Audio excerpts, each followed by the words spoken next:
Hello, hello, hello, hello. Here we are for a day two of the challenge, the fabulous web. Um, sorry, the screen's just flicked at me and confused me, put me off. Sorry, the fabulous web challenge, day two. I hope you all got on well yesterday.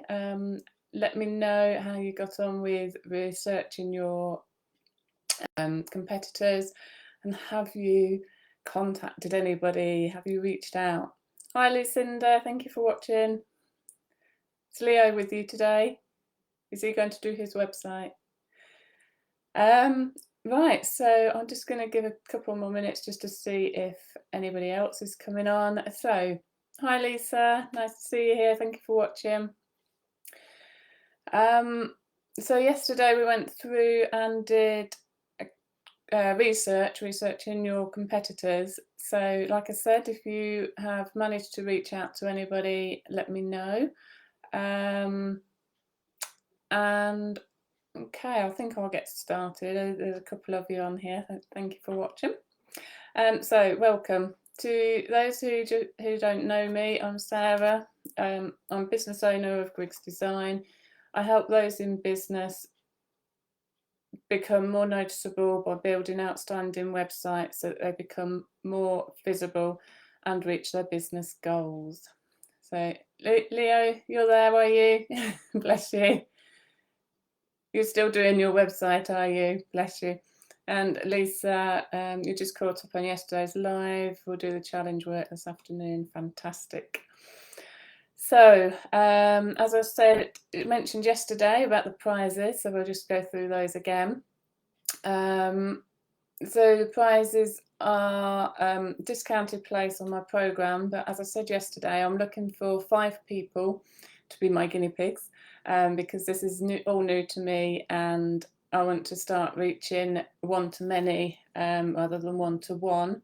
So I've got a program for you that will walk you through building your website, and I'm going to give those 5 of those places as prizes.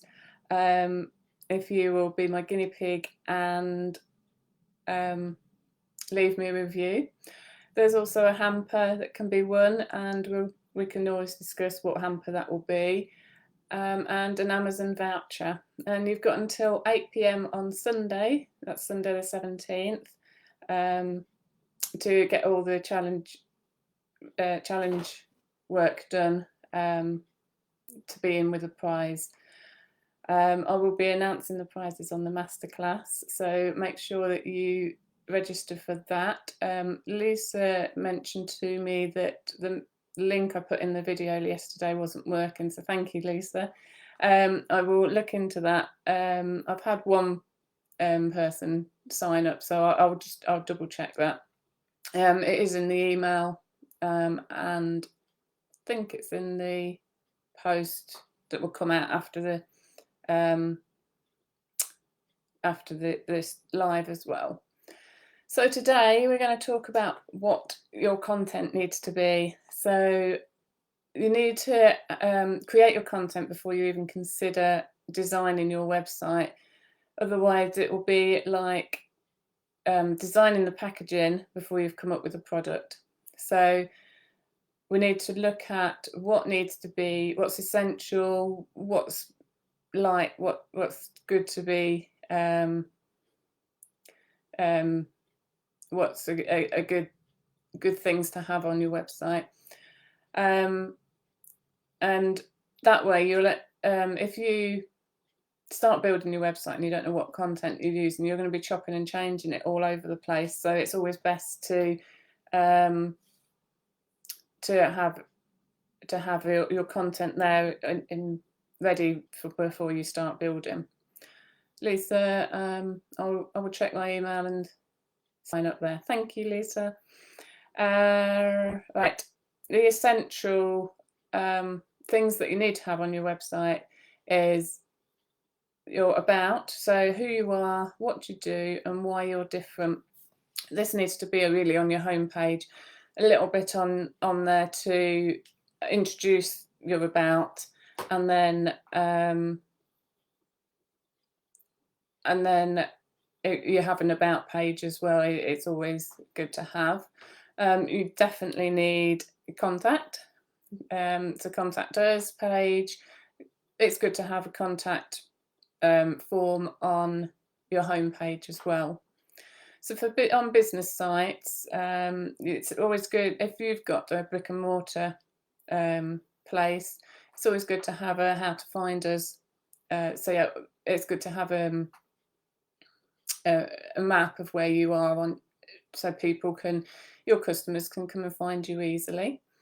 It's nice to have meet the team if you've got more than just yourself. It makes it more personal and putting a friendly face on it to introduce the team. So just to have a little pictures of your team if you've got more than yourself, and little introduction to who they are and what they do. You also would need your product and service descriptions with photographs. What are people going to buy? What is your website there for? So if you've got services that, like I do my web design, always have a services part in there. Products, if you're selling products, you need to have a checkout, a cart and a checkout screen as well. What else? You'll be clear about what you offer. It's always a good idea to have FAQs for facts and questions. It doesn't sound right. Questions, frequently asked questions. That's it. And because it puts the worry out of people's mind. If you've got an objection, I can't think of the right word. If you've got a worry about something and you've got it on your questions page, it answers their question without having to contact yourself. It's also really good to have customer testimonials. So whoever you serve, whether you do it for free, whether they've bought a product from you or a service from you, always collect their testimonials. Ask them for a review. Do it through Google, do it through Yelp, whatever. Even if it's just through text, just start a conversation with them and ask them, "Oh, what did you think of? How did you get on? What?" And then once they've answered that, just ask them if it's okay for you to use it as a testimonial and use it on your website. You can also use those testimonials on Facebook as well, so that's always good to have. Another good thing to have maybe is behind the scenes. So if you've got an office, you can take pictures of the office. If you've got a workshop, where you do if you like do crafting things or something, always you can always take pictures of what you're doing behind the scenes. It just lets people know, like, and trust you, and that's a really big thing for when people want to buy from you. They need to know, like, and trust. Otherwise, they're not going to buy. They're just not going to buy from anybody. They need to know who you are, what you're doing, and things like that. So always have really friendly face out there behind the scenes. So pictures in your office or workshop. So presentations, so like videos and slides or tutorials, is a good thing to have on there. So if you sell a product, you can always put how you use it on there. Like with mine, I may even put mine how-to videos on there. So like how to set up a homepage, or how to start with what to do to find your WordPress, or something really simple that just helps people. Videos capture their attention. and keeps them on your web page, which is brilliant for your SEO, which is search engine optimization. That gets you up on Google, and it keeps them on your page, so Google likes that. So any website, it doesn't have to be business. It can be good to have a blog on your website if you're good at writing about things. Put a blog on there. Put your latest news, anything about your products, anything really. Blogs are brilliant again for SEO, because Google sees your website being updated continuously, so it thinks it's got new content on there, so it's going to keep it up the top of the Google search. You can also put on there what's new, tutorials, as I said, with the business site. You can make games, put games on there, add calculators or tools, anything that's relevant to your website or to your business, you can put on there. And interviews. So interview an expert in your field and share your wisdom. That also that would be a video. So again, that would capture your users' attention. They would want to watch the video, so they will stay on the website. People skim read when they go onto a website. Don't know about you, I hate reading on a screen. If I need to read something, I'll print it off, because we're lazy. We're all lazy. So we skim read, and there's actually been a experiment done with the heat screen, and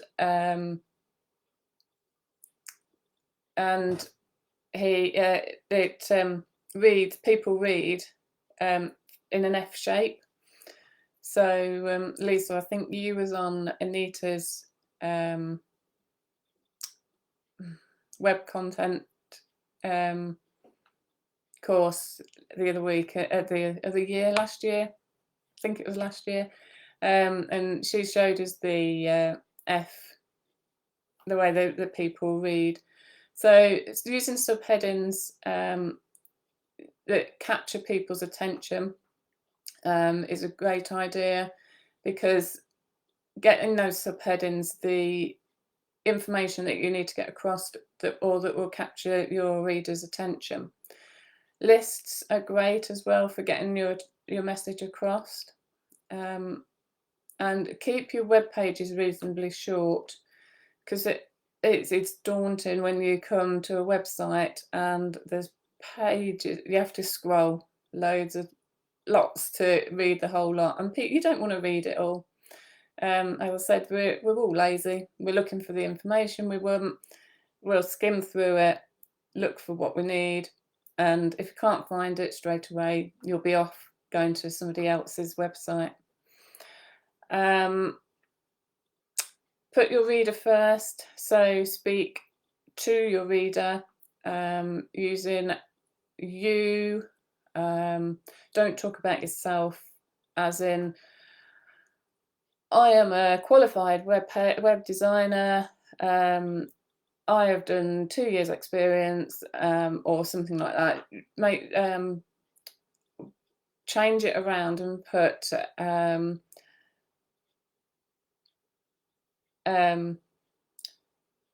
with my 2 years experience, I will lead you through to making a fantastic website, or whatever you do. So don't talk about you, put your reader first. Use a really strong headline.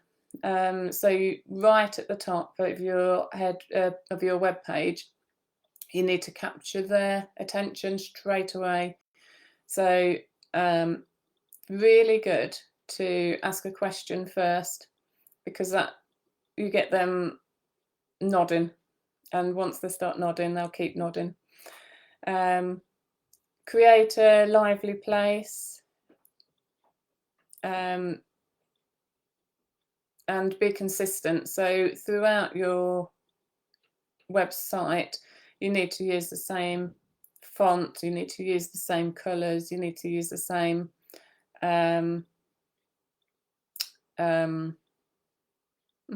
size of headings and things like that. Be specific about everything. Avoid the hype, like award-winning. Put you've won. Put what you've won. Affordable. Don't show off, and keep your sentences simple, and avoid jargon. So write out your content or what you're going to put on there, and then edit it really vigorously. Deleting words like actually, indeed, really, currently. They're boring words, so you need to make sure that you're keeping it lively. Yeah, Elisa, yes, I remember Anita's tips about readers read. Great to have a recap though, thanks. You're welcome, Lisa. Use images, products, your office or shops, yourselves, your team, anything you write about really. Find an image that's appropriate. Try not to use stock images too much because it's not you. Try and put as much of you in that website as possible. And oh yeah, add in your map. You need to embed a Google map into your website, like I said earlier, so people can find you if you've got a shop or people are going to visit your office or whatever. It's always good to embed a Google map in there as well.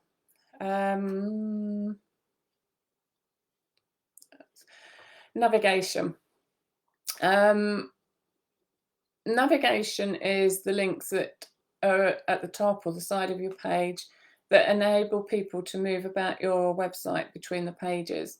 So very often when you go to a website, you've got home, about us, contact, or mostly at the top on the right hand side. You can put them anywhere on your website, but as long as they're visible and people know that that's your navigation. Visitors won't know where to go unless you tell them, so they're just going to land on your homepage and not know where to go. So you need to tell them where to go, and think of it like your house. You're inviting them into your house and you want to show them around so that they know where they want to go. So there's the kitchen, there's the toilet, there's the lounge, just so that they make themselves at home, they know where to go. So your website could be, think of it, like I said, like your house. Your logo very often needs to go at the top left-hand corner, and that needs to link back to your home page. So if somebody's on a different page and they want to go back to the home page, they don't have to click home button. They can actually just click on your logo. And if you've not tried it before, if you go on a website, most websites are, where the logo is, it links to their home page. So this navigation needs to go site-wide, so across all of your pages, and it needs to be consistent as well. So making sure that it's on every page in the same order, in the same place. So mainly it goes to the right-hand side, or it can go below your logo. So if you want your logo in the middle, you'd put your navigation in the middle as well. So grouping. So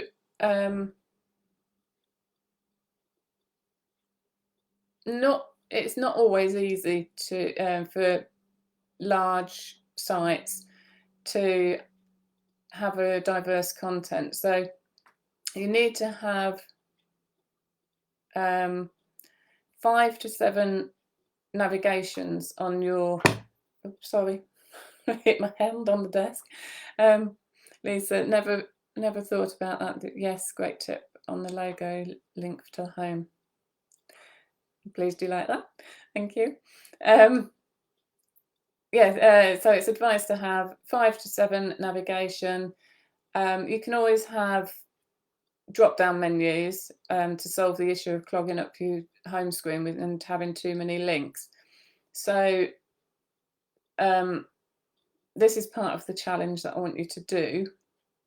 So you're going to have, so you need to think of everything that you want to have on your website, write them all down, and then on a post-it note, on each page of a post-it note, you get me, write that content on there. So about services.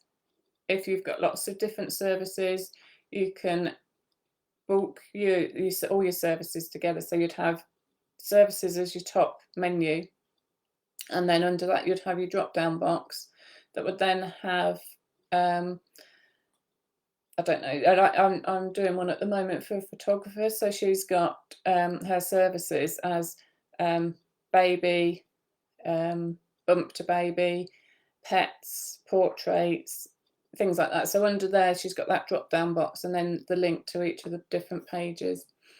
It just saves having it all clogged up at the top.